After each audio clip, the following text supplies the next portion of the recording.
સ્વાગત છે રસોડું ઉપસીવામાં।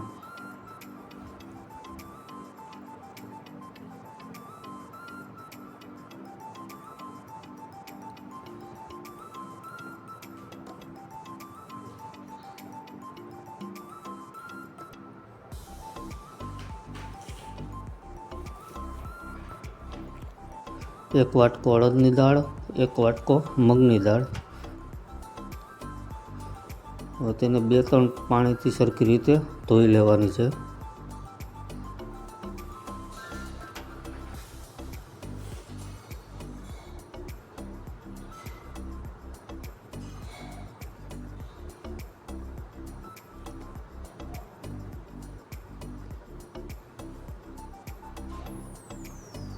આ રીતે ધોવાઈ જાય પછી પાણી ભરીને 4 થી 5 કલાક માટે પલાળવા માટે મૂકી દેવાની। 4 થી 5 કલાક પછી જો આ રીતની ફૂલાઈ જાય દાળ, પછી તેને મિક્સરમાં બ્લેન્ડ કરી લેવી। બને ત્યાં સુધી પાણીનો ઉપયોગ ન કરવો, એવું લાગે તો નોર્મલ એવું પાણી ઉમેરવું।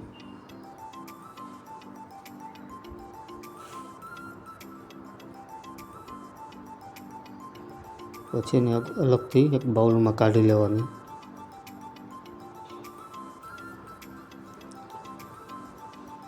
પછી સ્વાદ અનુસાર મીઠું અને ચપટી જેટલો બેકિંગ સોડા નાખી એક જ ડાયરેક્શનમાં 4 થી 5 મિનિટ હલાવવાનું।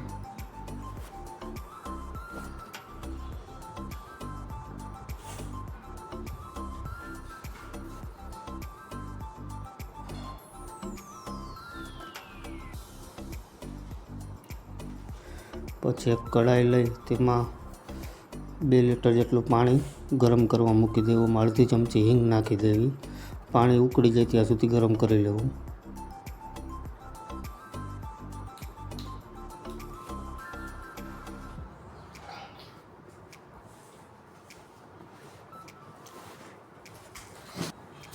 પછી એક લોયું મૂકી તેલ ગરમ કરવા મૂકી દઈએ।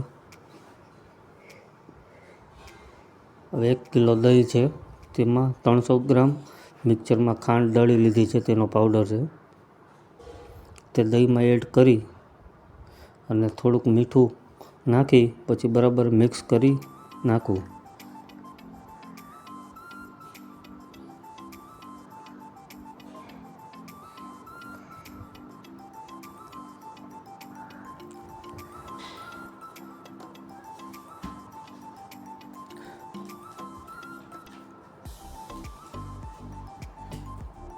પછી દહીંને ઠંડુ કરવા તેમાં બરફ એડ કરી દેવો।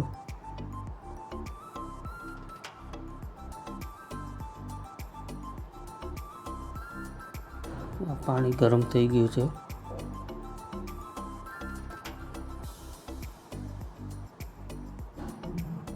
હવે તેલ આવી ગયું છે, તેમાં ભજીયાની જેમ વડા પાડી લેવાના।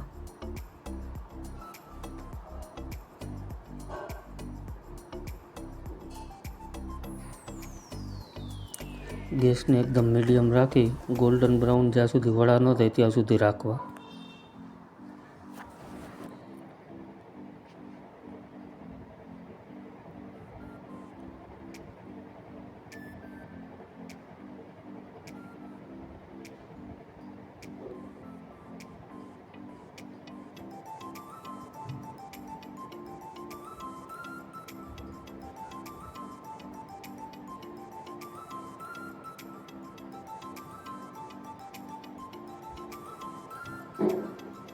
આ રીતે ગોલ્ડન બ્રાઉન થઈ જાય પછી તેને ઉતારી લેવા।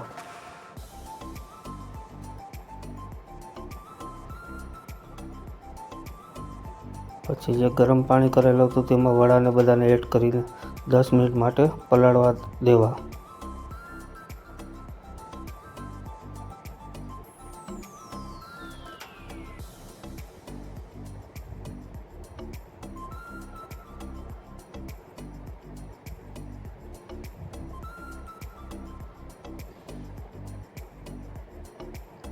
દસ મિનિટ પછી વડાને પાણીથી આ રીતે નીચવીને અલગ કાઢી લેવા।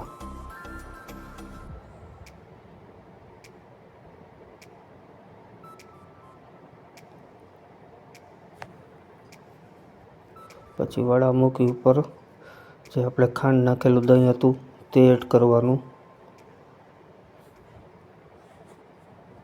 ઉપર ગ્રીન ચટણી, પછી ખજૂરની ચટણી અને આખું જીરું ધીમા તાપે શેકેલું હતું તેને પછી મિક્સરમાં પાવડર કરી લેવો તે એડ કરવાનું અને ધાણા ભાજી.